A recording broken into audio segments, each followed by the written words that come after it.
Well, welcome to Radar Cop Podcast. I am your host, Al Martinez, also known as Alpha Mike. You are listening to episode 361, Happy Carry Holidays. And we'll explain what the subject is all about in a minute.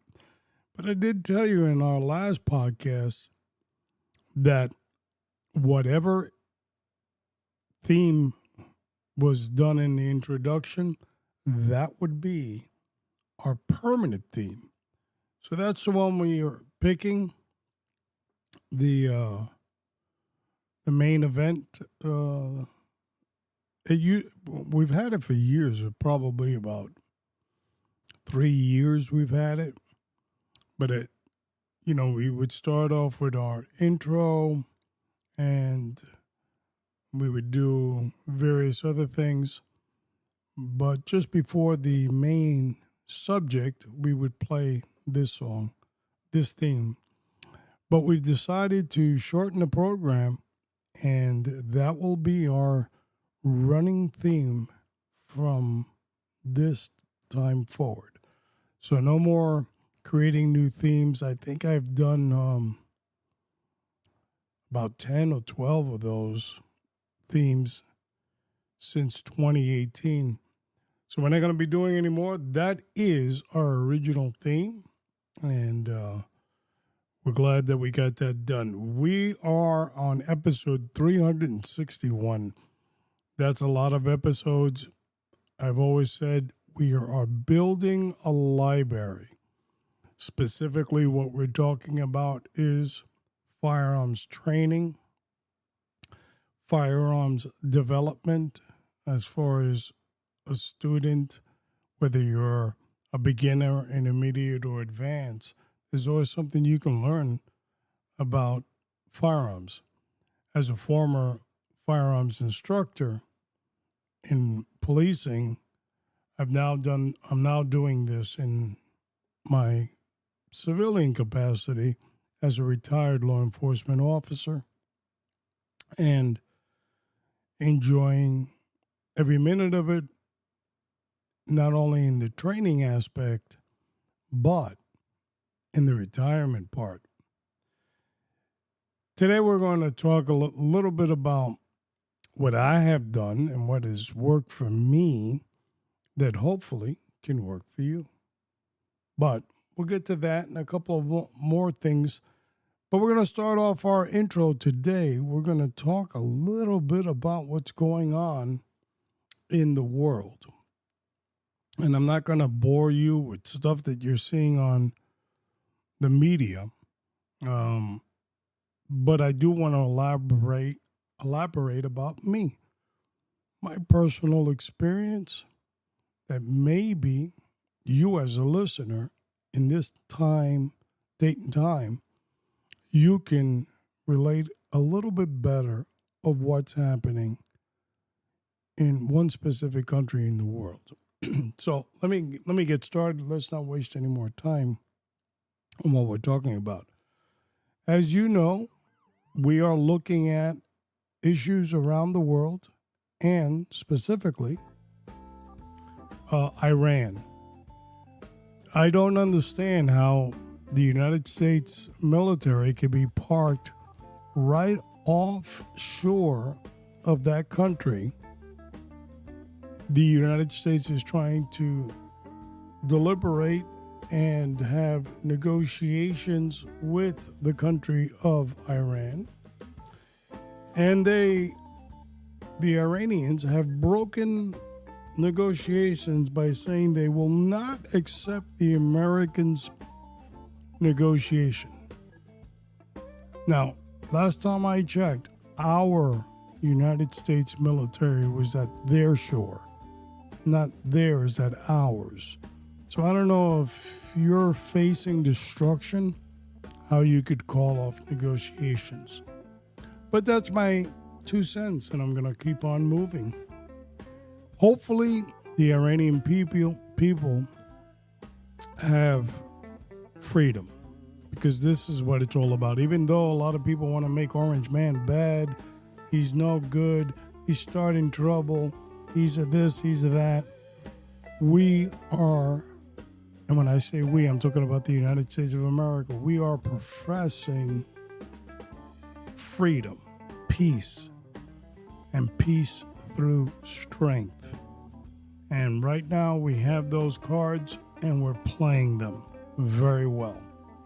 So hopefully Iran, their leadership just moves on and those poor people can start new. Now, I believe there are 37 years of oppression with their administration, their government, their whatever they are over there in Iran. But they are minors. They are infants compared to the next country I'm going to talk to you about, specifically my personal view, because I'm deeply rooted there.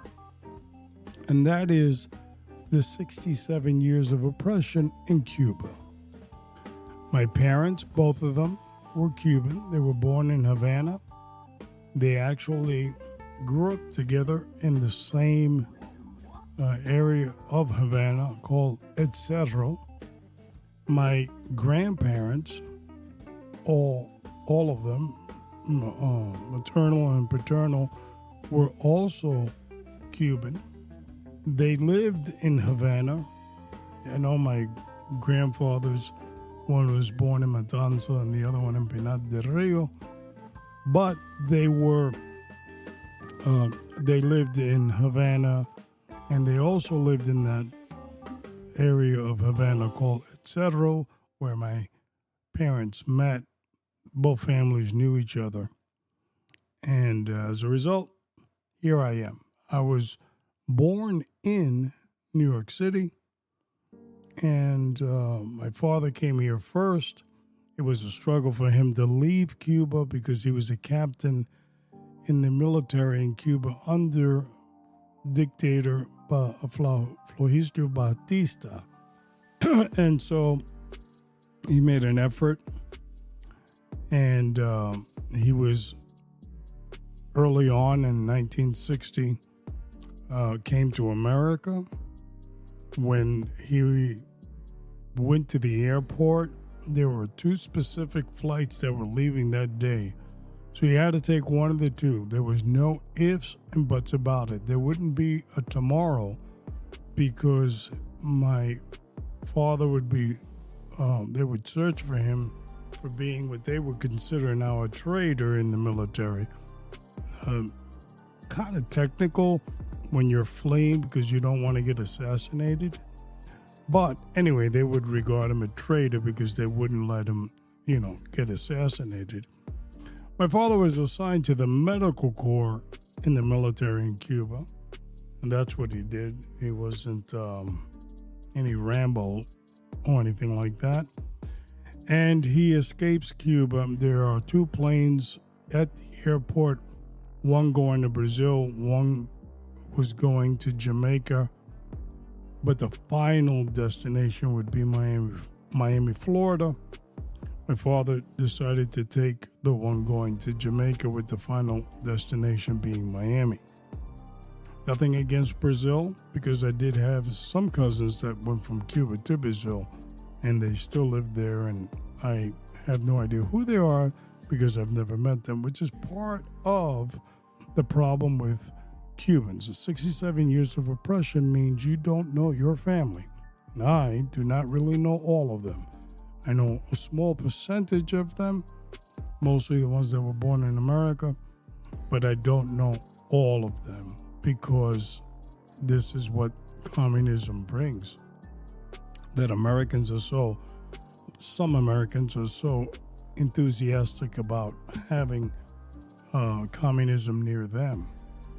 As a result, and I don't want to bore you with all the details, my father landed in Jamaica. When he got there, he was detained by British authorities. At the time, Jamaica was a British colony. They wanted to know why he arrived to Cuba with false documents, not making any headway. they proceeded to say, well, you know what, just get back on the plane and let the Americans deal with it.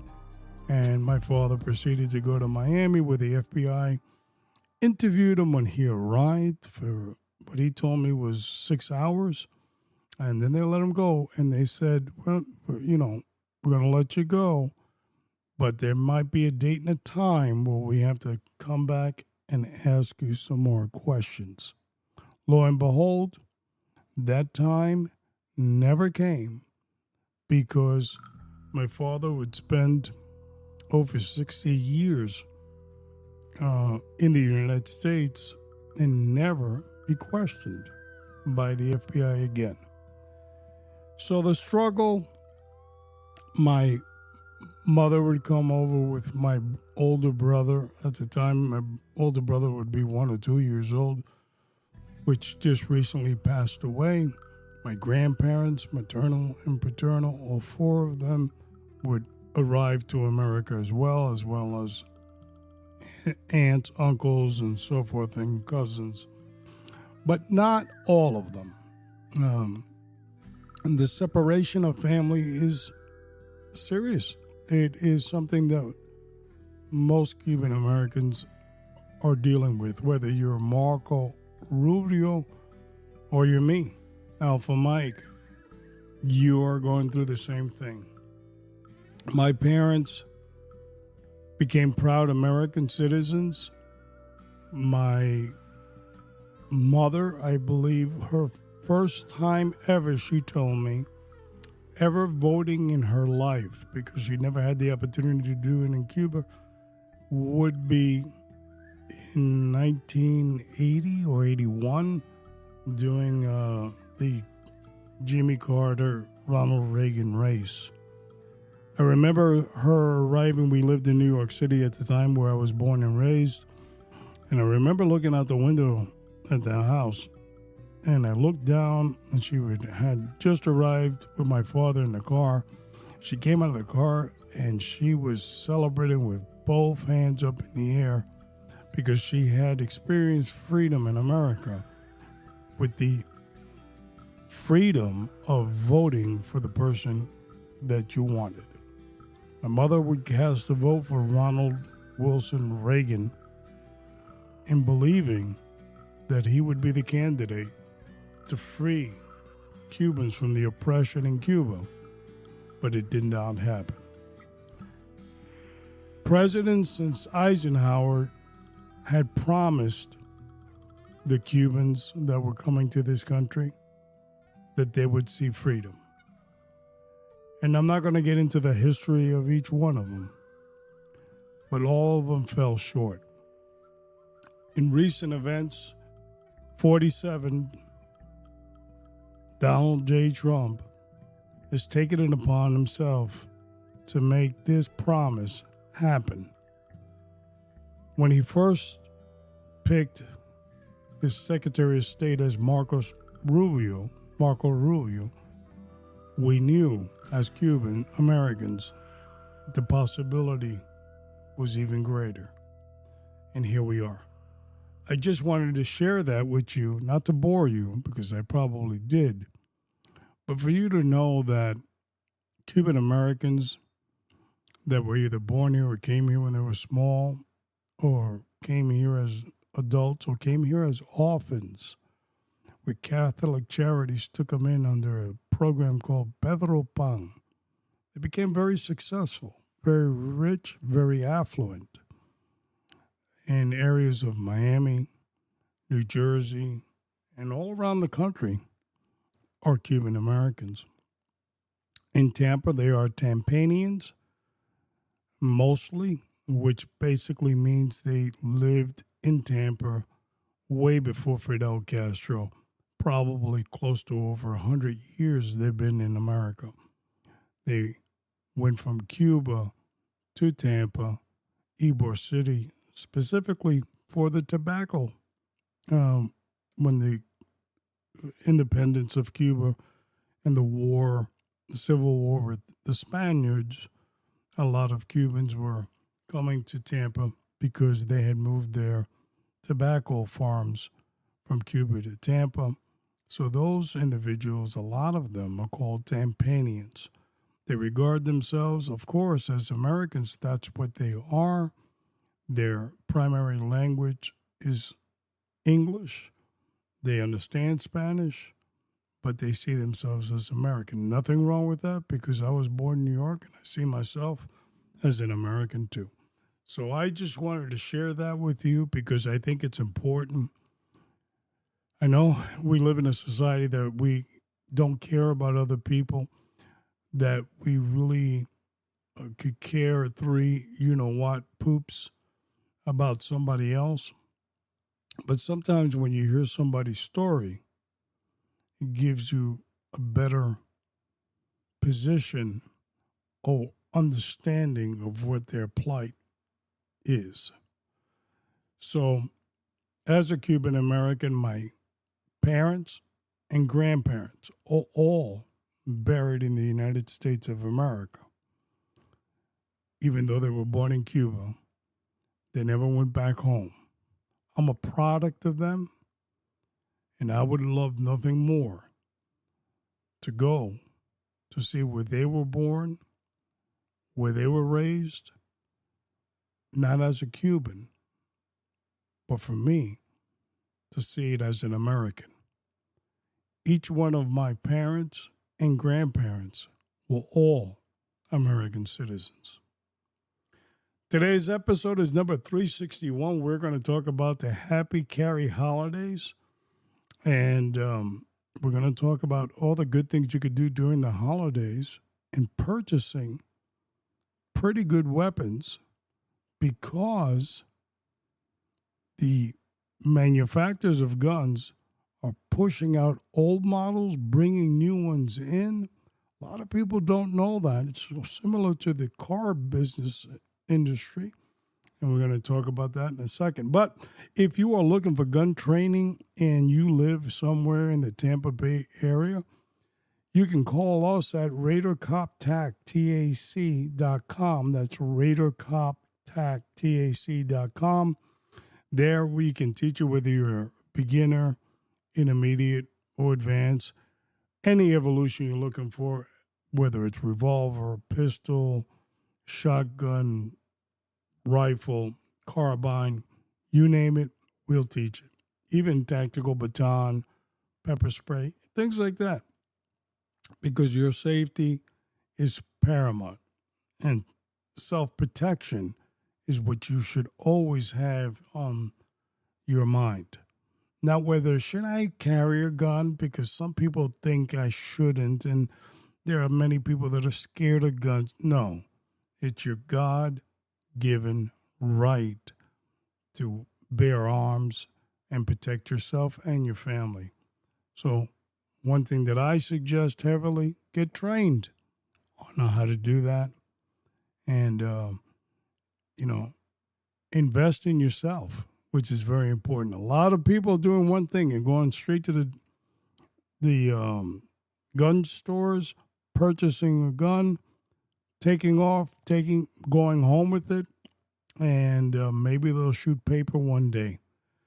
It's not a good thing. It's not a good place to be. You want to be proficient with it. Majority of your training, believe it or not, is not at the gun range. It should be at your house with your gun with no bullets. I'll repeat that again. No bullets. Your weapon safe, clear, and empty. You should be able to practice how to take that gun out of a holster, how to position that gun, how to point that gun, how to look through the sights, what type of grip you should have, and so forth. So a lot of your training is also done at the comfort of your home. But anyway, if you're interested and you live in the Tampa Bay area, RaiderCopTAC.com is our website. You can call us at 813-942-7400. That is 813-942-7400. And if you want to hear all our podcasts, you can. You could just go to RaiderCop.com, RaiderCop.com. There you can hear every one of our shows from number 1 to number 361, which is this one. And that's a lot of listening. And we've been doing this since 2018. And we're not only building an audience, we're building a library. So we also talk about not only guns, we also talk about law enforcement. Being a retired law enforcement officer, you see the nonsense that's happening in today's streets. So it's important to give back your knowledge of what people are seeing. And I'll have in my next episode a little feedback on ICE.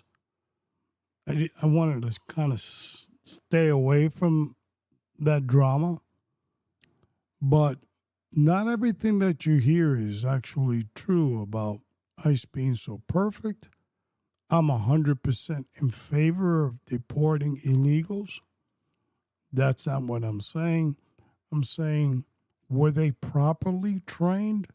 Were they given the correct equipment to go out and fulfill a huge responsibility that this agency in this country has never done? We had millions cross over the border on the buffoon Biden. Millions, 10, 15, 20, whatever the magical million number is. And their job is to deport them. And realistically, if they get to even 500,000, 500,000, that's going to be historic. So it's an undertaking which is very difficult. So my question, and I'll bring it up at the next podcast, we'll talk about it a little bit. Were they prepared? Were they trained? Okay, they're federal agents. What are you talking about? You heard what I said. I didn't stutter. Because that's not the ICE I know. That's not what I've seen in my career. We'll talk about it. Don't get your shoes up in a curl. There's time to discuss it. You are listening to episode 361. Today we're going to talk about Happy Carry holidays and the importance that you can do when the next holiday comes up in 2026. It's right around the corner. We're only in February. And can't wait to gobble time in Thanksgiving, because that's probably when things start to kick off. So keep that in mind. So first thing I want to talk about with the carrying is, if you're in the market to buy a gun, I think you should do your due diligence and research the type of weapon you want. Look at reviews on that gun. Look at statistics on the weapon. Go to a range specifically that you can rent the weapon or firearm that you're looking to purchase and try it out. If you're a novice and don't want to do all those things, make sure you can at least see the gun, even if you don't want to shoot it, by going to a gun store, maybe holding it and seeing if it's a right, does it fit right in your hand.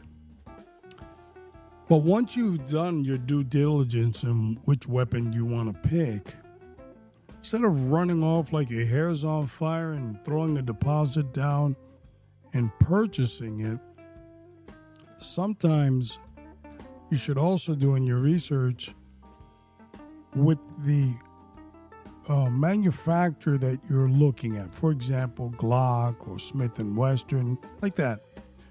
And let's say your weapon that you're thinking about getting is one of those companies. Find out what's coming down the pike. What's coming for that company? Are they starting a new model? Maybe the model you're looking at might have a refresh, which is important, because if it does, it most likely means that during these happy holidays that I'm talking about, your weapon that you're looking for may be discounted. Let me give you a real world experience that I had.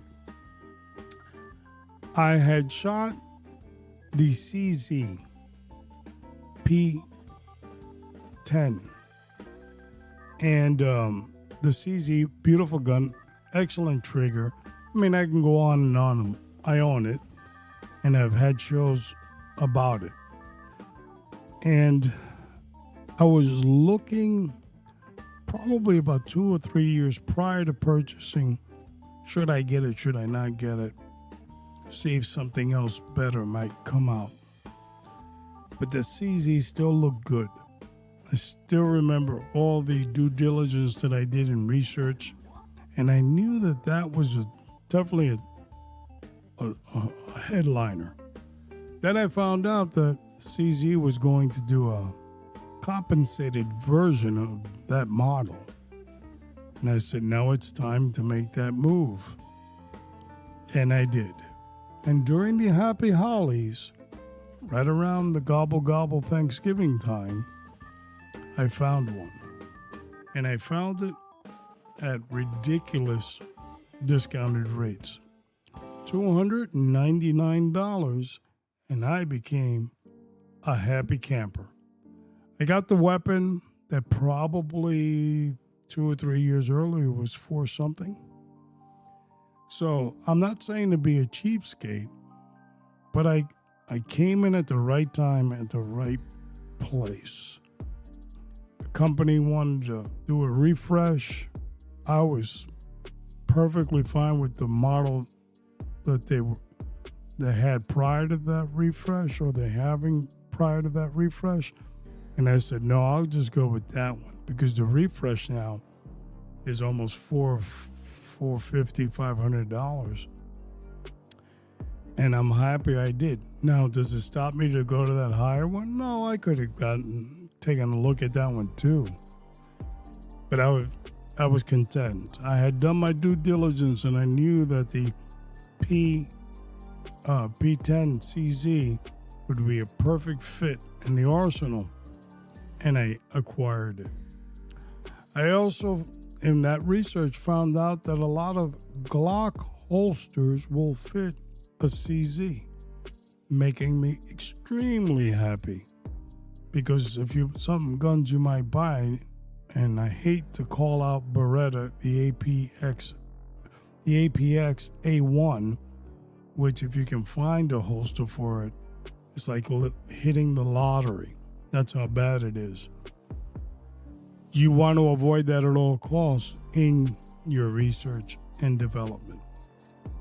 The Happy Hollies, those gun stores will put them on sale. Give you, I don't know where you live, but here in Florida, we have a place called Rule King. It sells rule stuff, like farming equipment and so forth. And they also sell guns. And they usually put a lot of discounts on their weapons during the holidays.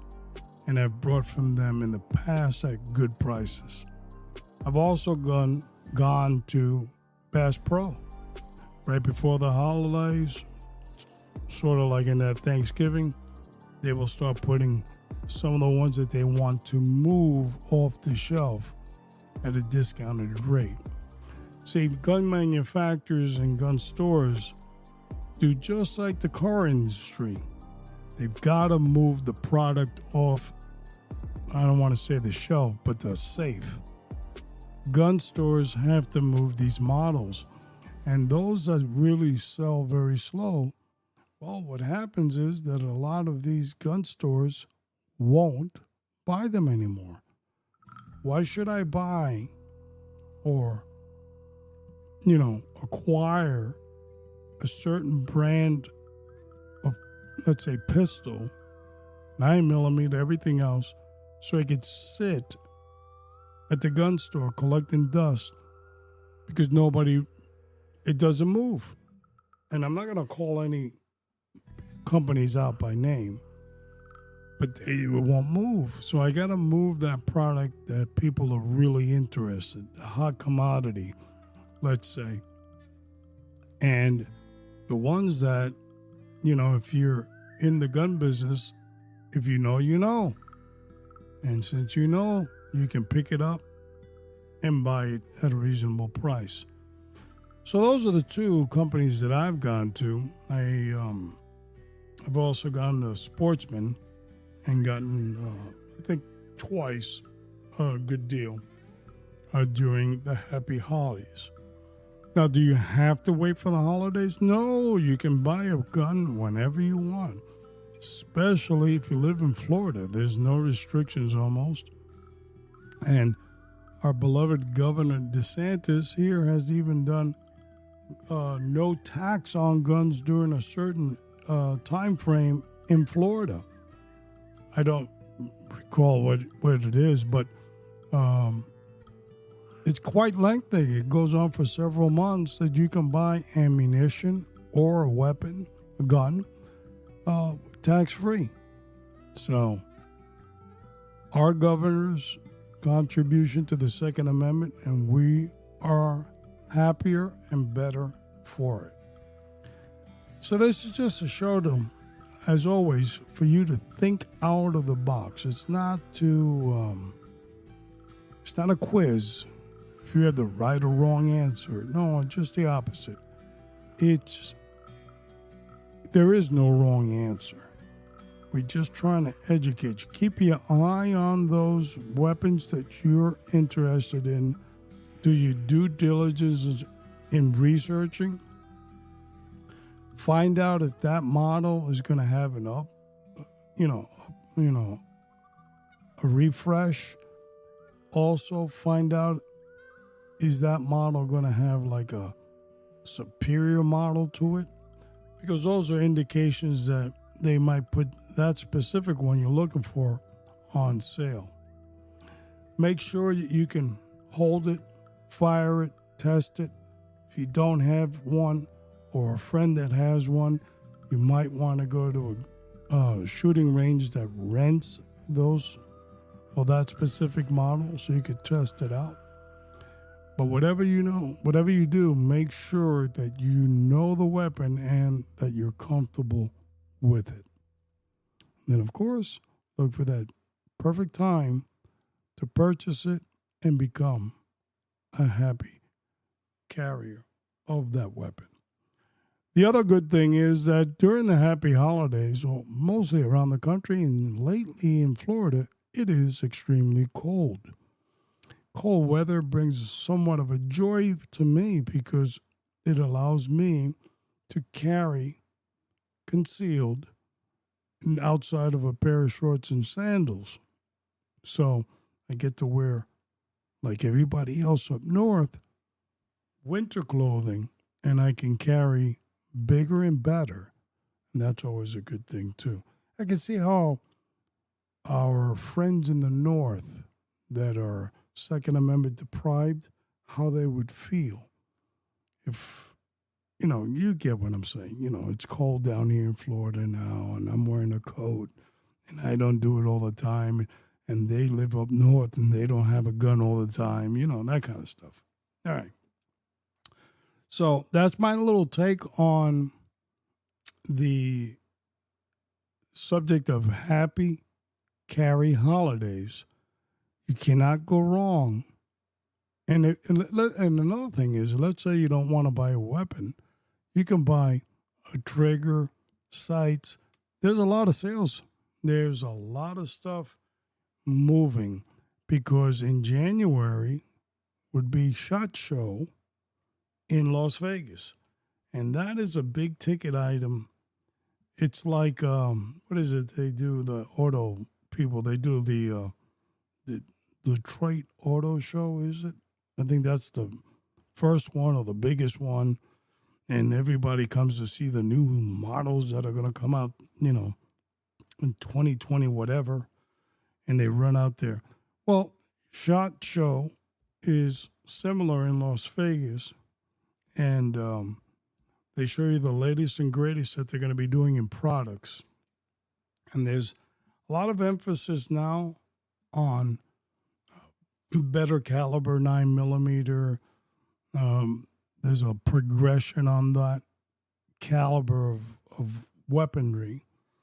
And there's a lot of things happening in manufacturing with stability of the weapon, so you have less recoil.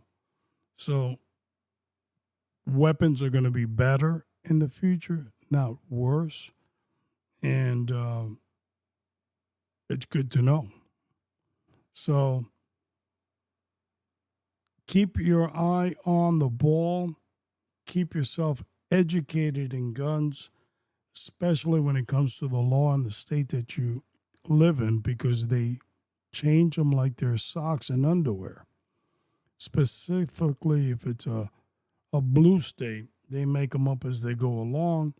So keep in mind for you to be up to date on what those new laws are. I guess I'll have a show sooner or later on these new crazy laws that some of these blue states have. I read one now that something about you have to have a safe, which most states are starting to adopt as well. But there's another one, like you can't leave out the ammunition now or something. I don't know. They make, like I said, they make them up as they go along. But we'll talk about that in future shows. So keep that in mind. For us, up next, episode 362, we're going to talk about the gun-free zones. What the hell are they? Well, if you ask a liberal, it's where you can do a maximum sentence to include the electric chair for having a gun on you in an area that is restricted. Or for some Second Amendment people, it might be just a suggestion if you don't want to wear it, because the law doesn't say you don't have to disarm. So we'll talk about those gun-free zones and the good work that our friends over at the GOA, Gun Owners of America. I've always said, if you're not a member, dive in there. It's only $25, I think, a year. So you know why they need you as a member?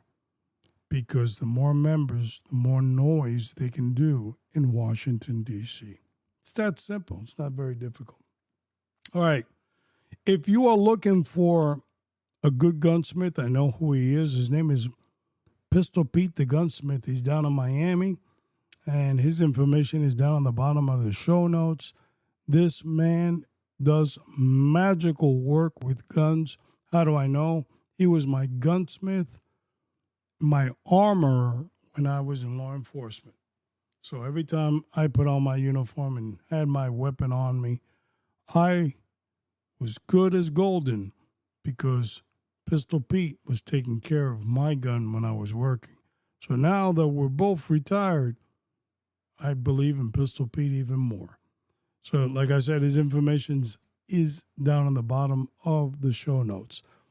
If you don't live in Miami, you want him to fix your gun and touch your gun or change your gun or whatever your problem is with your gun, doesn't matter.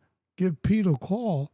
He'll explain to you how you can legally send your weapon, and he will fix it to your specifications and send it back to you the same way. Perfectly legal. Uncle Sam will have a smile on their face, and you'll have a brand new gun. And you're going to thank me for it for the rest of your life. If you're in the New Jersey area and you're looking for good gun training now that the state of New Jersey is almost out of their cockamamie delusion of you shouldn't have a gun, they are actually allowing New Jerseyans to have concealed weapons. This is true. And they even have a course. My buddy, Karis, created and helped create that course, and he's an expert at it because he's an expert NRA instructor. He's also an NRA coach, which means he trains instructors to be instructors. That makes sense. And he has the experience. You can look him up at sepulvedainc.com. That's SEPULVEDA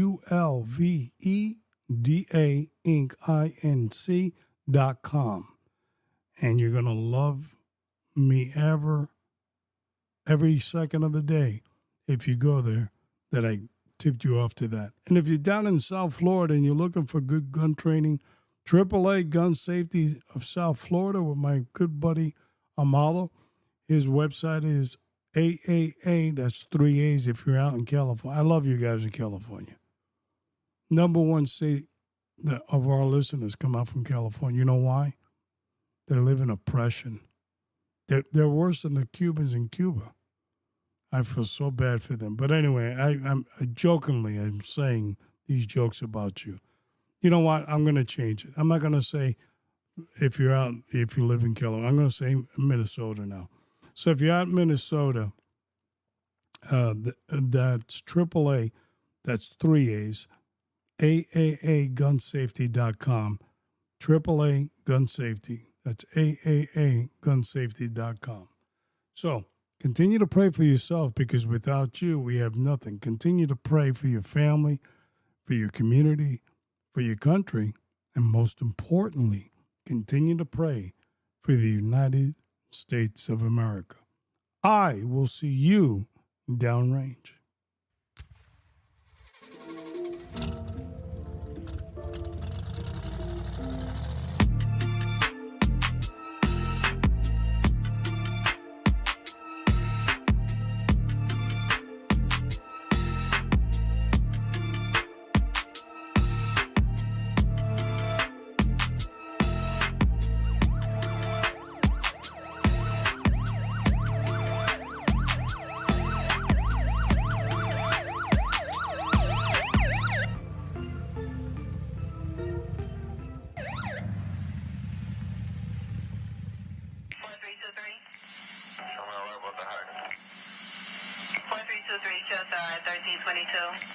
The Raider Cop Nation.